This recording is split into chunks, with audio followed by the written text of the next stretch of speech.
Assalamualaikum warahmatullahi wabarakatuh. Perkenalkan, nama saya Dewinda Ayu Prameswari, nomor absen 18 dari 12 MIPA 8. Di sini saya akan menjelaskan tentang beberapa energi alternatif yang dapat dimanfaatkan dan dikembangkan di Indonesia. Yang pertama ada energi panas bumi, ada energi tidal, dan ada energi angin. Yang pertama saya akan menjelaskan tentang energi tidal. Energi tidal atau disebut juga energi pasang surut merupakan sumber energi yang masih tergolong baru dan memiliki potensi besar untuk dapat dimanfaatkan. Nah, seperti apa sih energi tidal? Bagaimana cara kerjanya? Seberapa besar potensinya untuk dapat dimanfaatkan di Indonesia ini? Kali ini kita akan bahas tentang energi tidal. Energi pasang surut atau disebut juga energi tidal mungkin masih terdengar asing bagi beberapa orang. Mengutip dari laman Kemendikbudristek, pasang surut air laut merupakan fenomena alam di mana terdapat pergerakan naik dan turunnya permukaan air laut secara periodik yang disebabkan oleh gaya gravitasi bulan dan matahari terhadap bumi. Sesuai dengan namanya, energi tidal berarti memanfaatkan energi pasang surut yang kemudian diubah menjadi bentuk energi lain. Dalam sejarah, energi tidal mulai digunakan oleh masyarakat di Eropa serta pantai Amerika Utara dalam bentuk turbin.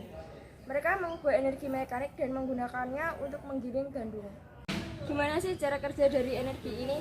Pada umumnya, pemanfaatan energi pasang surut air laut ini dilakukan di sepanjang pantai dan cekungan laut.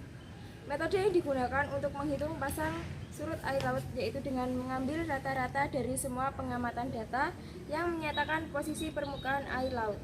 Cara lainnya yaitu dengan metode Admiralty, di mana metode ini digunakan dengan memperoleh rata-rata konstanta pasang surut udara laut. Yang kedua, metode tersebut dapat digunakan sesuai dengan kemampuan wilayah dalam mengembangkan pembangkit listrik energi pasang surut air laut. Nah, selain itu, energi tidal juga memiliki beberapa keunggulan, yaitu yang pertama, energi pasang surut air laut merupakan jenis energi baru dan terbarukan di mana sumber energinya tidak akan habis. Yang kedua, pembangkit energi pasang surut air laut tidak menghasilkan emisi atau efek gas rumah kaca maupun limbah yang menyebabkan perubahan iklim. Yang ketiga, pembangkit energi pasang surut merupakan pembangkit yang handal, efisien, serta termasuk dalam jenis pembangkit yang mudah untuk dapat diprediksi jam operasionalnya. Negara kita adalah salah satu negara kepulauan dengan luas perairan hampir 60% dari total wilayah Indonesia. Laut di Indonesia menyimpan potensi yang sangat besar dalam bidang energi terbarukan, terlebih energi tidal. Sudah banyak penelitian yang dilakukan untuk mulai mengembangkan dan mengoptimalkan energi dari laut ini. Beberapa potensi penggunaan teknologi tidal di Indonesia di berbagai wilayah Indonesia antara lain: yang pertama Kalimantan Barat, yang kedua Cilacap, dan yang ketiga di Flores Timur. Energi panas bumi atau energi geotermal adalah sumber energi yang relatif ramah lingkungan karena berasal dari panas bumi.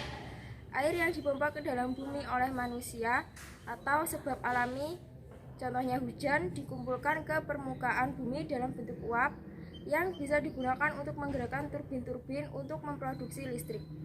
Biaya eksplorasi dan juga biaya modal pembangkit listrik geotermal lebih tinggi dibandingkan pembangkit listrik lain yang menggunakan bahan bakar fosil. Namun, setelah mulai beroperasi, biaya produksinya rendah dibandingkan dengan pembangkit listrik berbahan bakar fosil. Gimana sih cara memanfaatkan dari energi panas bumi ini? Langkah pertama yaitu membuat sumur dan mengubur ke bawah tanah untuk mengalirkan uap dan air yang sangat panas. Uap dan air panas inilah yang kemudian dibawa ke permukaan untuk digunakan dan dimanfaatkan dalam berbagai kegiatan sehari-hari seperti pembangkit listrik, penggunaan langsung, serta pemanasan ataupun pendinginan. Sebagai pemasok pembangkit listrik terbesar, energi panas bumi menghasilkan listrik secara konsisten, beroperasi 24 jam per hari terlepas dari kondisi cuaca. Ia juga memiliki kemampuan untuk menghasilkan lebih banyak listrik selama periode waktu yang sama daripada batu bara, gas alam, nuklir, atau pembangkit listrik tenaga air.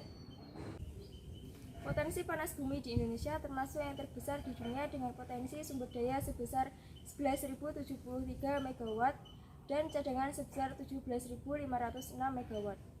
Indonesia memiliki potensi panas bumi yang melimpah dengan 331 titik potensi yang tersebar dari Sabang sampai Merauke.